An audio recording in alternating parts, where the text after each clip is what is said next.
especially in Texas.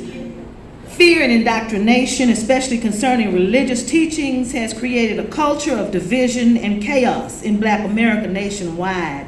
This we know. The South being some of the worst. HBCUs in general, though, are the most egregious.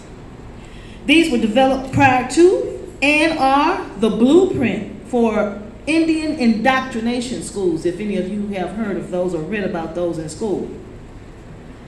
The re-education of Black children away from indigenous culture and practices by mostly Western-approved instruction is in direct contradiction to what is taught even in grade school in most non-Western nations, such as Mexico, where high school children are taught about the Amexem, the Oaxaca, and the Olmec peoples of the South, Central, and North America.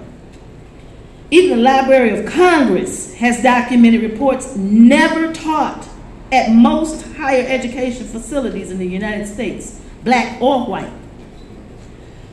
Based on the history following slavery until today, it is in my opinion that of people much more studied than me, that Black America is in a war that we are not participating in, as you have been told over and over today. From the convict lease system to the industrial prison complex, Black America is still being enslaved using the 13th Amendment. It is the legality to do so. A war that began over 600 years ago, one that has raged across the globe for thousands of years. A little bit about me.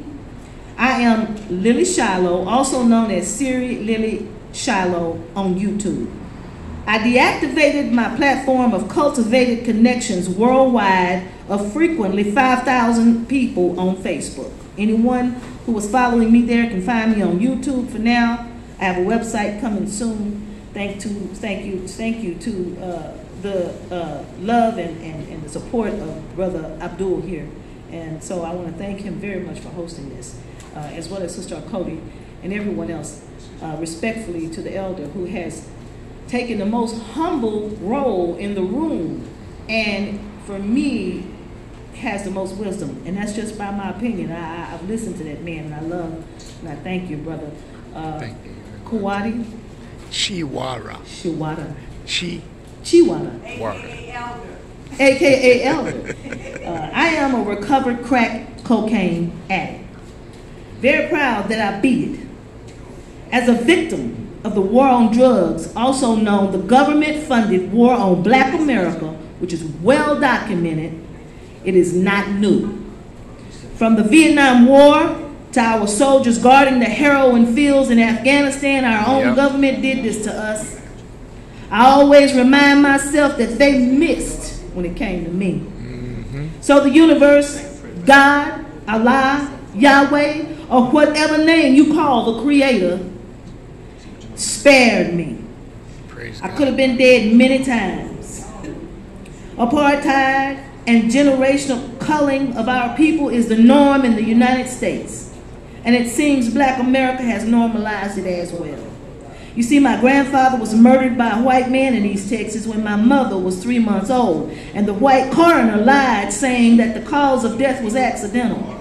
According to the state of Texas, he tripped, fell, and hit his head on a rock and drowned in a puddle of water. When he has a bullet hole in his skull where he was murdered from behind. This is how fatherlessness began with my maternal heritage over 100 years ago. My brother is currently suffering from severe PTSD, labeled bipolar. He was kidnapped by the Luling, Texas police and held for 2 weeks without entering his name on the jail roster. My mother found him using a private detective friend who located him by the vehicle impounded which he was picked up with. When she walked into the retired cell out behind the current jail they had in the 1970s, my brother was emaciated, naked, chained to a wall, and growling and snarling like an animal. He was starving, and they wouldn't feed him unless he behaved like an animal. This is why I'm calling for Black America to participate in this vote to nationalize our people, so that we can self-govern, self-determine, and defend our human rights. In the words of beloved Baba John Henry Clark, we must ask ourselves, who is loyal to the cause of our liberation, and who among us would fight against us? We are not attempting anything that we have never done before, or that we have not been doing all along. We have some of those brilliant people in this country, man, running everything. And then we have so-called overseers who make D's in college, and they get the CEO positions, making $250,000 to $500,000 a year or more.